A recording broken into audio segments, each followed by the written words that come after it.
शोरकोट से, जहां हमारे नुमाइंदा deputy bureau chief BN news Chaudhry Usman Shabbir की रिपोर्ट के मुताबिक DPO captain retired Bilal Iftikhar Kiyani की सरपरस्ती में जराइम के खिलाफ ज़बरदस्त नताइज।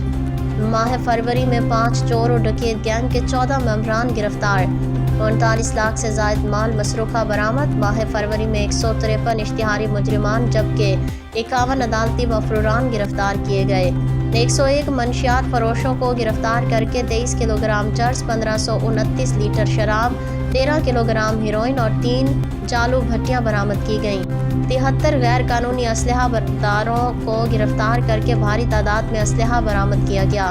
मजमूई तौर पर 75 लाख से ज़ायद मालियत का माल मसरूक़ा बरामद किया गया। पोकार 15 पर पुलिस को झूठी इत्तला देने वाले 56 शातिर अफराद के खिलाफ मुकदमा दर्ज हुए। जराइम पर काबू पाने के लिए पुलिस हिमा वक्त सरगर्म है। मज़ीद मौसर नताइज सामने लाए जाएंगे। DPO बिलाल इफ्तिखार कियानी जंग शहरियों के जान माल का तहफ़्फ़ुज़ हमारी अव्वलीन तरजीह है। DPO बिलाल इफ्तिखार कियानी।